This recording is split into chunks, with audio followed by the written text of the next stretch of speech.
तं सर्वमेतद् भगवन् जगद्भ्रमता त्वया भ्रमत्या विद्यमखिलं ब्रह्माण्डं सचराचरं त्वं दंशोभिरिदं स्पृष्टं सर्वं संजायते शुचिः क्रियते त्वत्करैः सर्पाजलादीनां पवित्रता होमदानादिको धर्मो नापकाराय जायते तावद् यावत्र संयोगिनी जगेदेत त्वयं शुभि। भगवान आप ही यह संपूर्ण जगत है, आप में ही चराचर प्राणियों सहित समस्त ब्रह्मांड ओतप्रोत है। अतएव ऊर्ध्वलोक में जब आप भ्रमण करते हैं तो आपके साथ यह ब्रह्मांड भी घूमता है। किरणों का स्पर्श पाकर ही संपूर्ण वस्तुएं पवित्र होती हैं। आपकी किरणें ही आपने अपने स्पर्श से जल आदि को पवित्र करती हैं।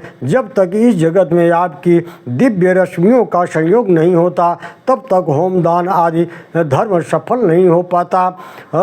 ऋचस्ते सकलाभेता यजुस्ते तानि चान्यतः सकलानि च समानानि निपत्यन्ति त्वयंगतः। ऋग्मस्य त्वं जगन्नाथ त्वमेव च यजुर्मयः यतः साममयश्चैत्यव ततो नाथ त्रयीमयः। त्वमेष ब्रह्मणो रूपं परम च परमेव च मूर्तामूर्त तथा सूक्ष्म स्थूल रूप तदा स्थितं निमेष काष्ठादिमयः काल रूप क्षयात्मक प्रसीद स्वेच्छारूपम स्वेतेज शमनम कुरु। ऋग्वेदीय संपूर्ण ऋचाएँ, दूसरी ओर यजुर्वेद के सब मंत्र, सामवेद की संपूर्ण श्रुतियाँ आपके ही अंगों में प्रकट होती हैं। हे जगन्नाथ, आप ऋग्वेदमय हैं, आप ही यजुर्वेदमय हैं तथा आप ही सामवेदमय हैं। हे नाथ, इस प्रकार आप त्रयमय हैं, तीनों वेद आपके ही स्वरूप हैं। आप ही ब्रह्म के पर और अपर रूप हैं। मूर्त अमूर्त स्थूल सूक्ष्म सभी रूपों में आपकी ही स्थिति है। निमेष काष्ठा आदि जो काल के छोटे छोटे विभाग हैं वे सब आपके ही स्वरूप हैं। आप ही छायात्मक भगवान काल रूप हैं। भगवान आप प्रसन्न होइए और अपनी इच्छा से ही अपने प्रचंड तेज को शांत कर दीजिए। मार्कंडेय जी कहते हैं, देवताओं और देवर्षियों के इस प्रकार स्तुति करने पर तेज और रास अविनाशी भगवान सूर्य ने विश्वकर्मा के द्वारा अपने तेज को कम कर दिया। उनका जो ऋग्वेदमय तेज था उससे पृथ्वी का निर्माण हुआ। यजुर्वेदमय तेज ध्रुवलोक की रचना की। सामवेदमय तेज ही स्वर्गलोक के रूप में प्रतिष्ठित हुआ। विश्वकर्मा ने सूर्य के तेज के 16वें भागों में से 15 भाग छांट दिए और उनके द्वारा शंकर जी त्रिशूल, भगवान विष्णु का चक्र, वसुगणों का के भयंकर शंकु, अग्नि, शक्ति कुबेर की, शिव का तथा अन्य देवता के मुख्य यक्ष और विद्याधरों के लिए भयंकर अस्त्र शस्त्र बनाए। भगवान सूर्य सबसे अपने तेज के 16वें भाग को ही धारण करते हैं।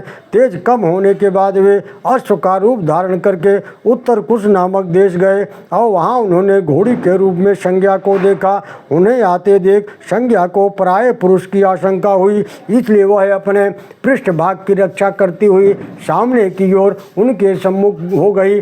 फिर वहाँ उनके मिलने पर पहले दोनों की नासिका का संयोग हुआ। इससे अश्वरूप धारणी संज्ञा के मुख से 2 पुत्र प्रकट हो गए जो नासत्य संज्ञा के 2 पुत्र प्रकट हो गए जो नासत्य और दस्न नाम से प्रसिद्ध हुए।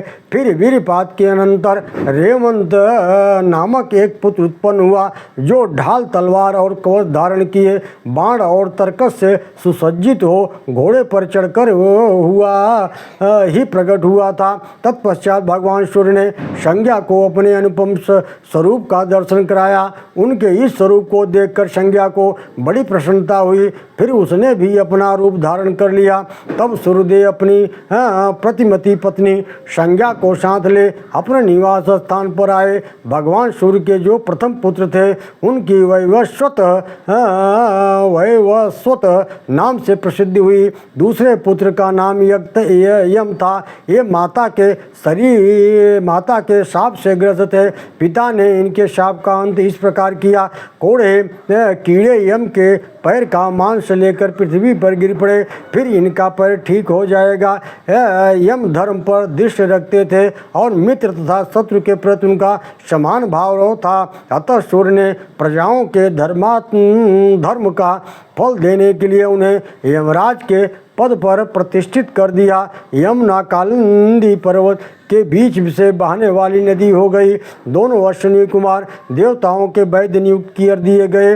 रेवंत को भी गुहकों का स्वामी बनाया गया। अब छाया संज्ञा के पुत्रों की जहाँ नियुक्ति हुई है उसका हाल सुनो। छाया संज्ञा के ज्येष्ठ पुत्र का वर्ण रूप रंग वैवस्वत मनु के ही समान था, अतः वे सावर्णिक नाम से प्रसिद्ध हुए।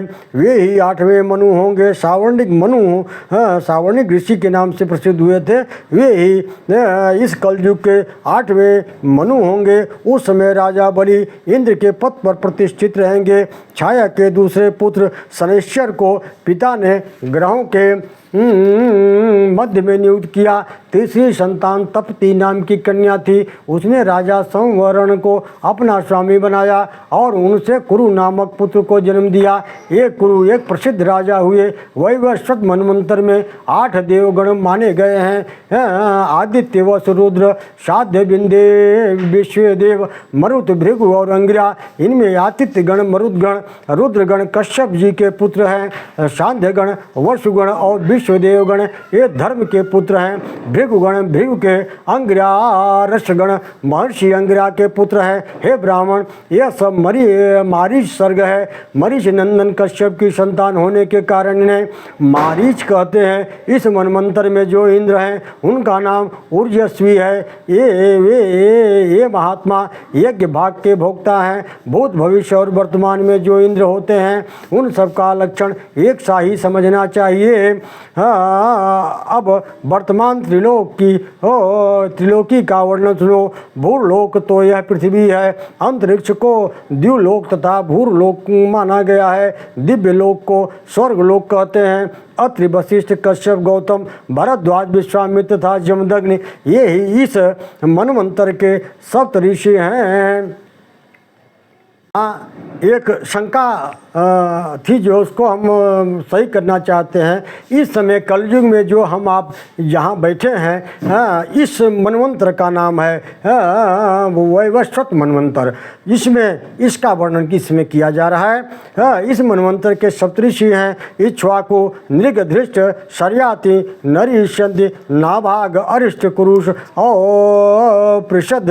ये 9 वैवस्वत मनु के पुत्र कहे गए हैं। इस प्रकार मैंने तुमसे यह वैवस्वत मनवंतर का वर्णन किया है। इसका श्रवण और पाठ करने से मनुष्य सब पापों से छूट जाता है और महान पुण्य का भागी होता है। कौष्टिक ऋषि बोले, महामुने, आपने स्वयंभू आदि 7 मनुओं का वर्णन किया तथा उनके मनमंत्रों में जो देवता राजा मुनि हुए थे उनको भी बतलाया।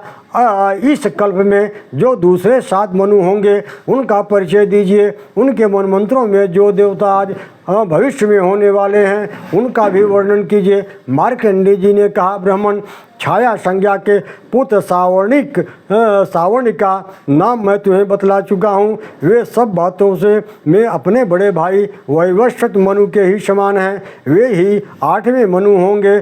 परशुराम, व्यास, गालो, दीप्तिमान, कृप, सिंह, शिष्य सिंह तथा अश्वस्थामा ये 7 सावर्णी मनवंतर में सप्तऋषि होंगे। सुतपा, अमिताभ और मुख्य ये 3 देवगण होंगे। इनमें से प्रत्येक गण पृथक पृथक 20-20 देवताओं का समूह होगा। तप, शक्र, द्युति, ज्योति, प्रभाकर, प्रभास, दैत, धर्म, तेज, रश्मि तथा वक्रतुवादि देवता सुतगण के 20 देवताओं के अंतर्गत हैं। प्रभु, विभु, विभास आदि देवता अमिताभ नामक द्वितीय गण के 20 देवताओं के अंतर्गत हैं। तीसरे गण के जो 20 देवता हैं उनमें दम, दांत, रित, सोम, विंत आदि प्रधान हैं। ये मुख्य गण के देवता कहे गए हैं। ये सभी मनवंतर के स्वामी होंगे। ये मरीच नंदन प्रजापति कश्यप के ही पुत्र हैं। विरोचन के पुत्र बलि इंद्र इनके इंद्र होंगे और वे बलि आज भी अपनी प्रतिज्ञा के बंधन में बंध कर पाताल लोक में विराजमान हैं। वही बलि जिसका भगवान वामन ने परीक्षा लिया था और उन्हें आशीर्वाद दिया था कि आगे के चल करके ये 8वें मनु कहलाएंगे। बिरजा पाताल लोक में विराजमान है। बिरजा, अर्व, वीर, निर्मोह, सत्यवाक, कृति तथा विष्णु आदि सावर्णी मनु के पुत्र होंगे। ओम नमो भगवते वासुदेवाय।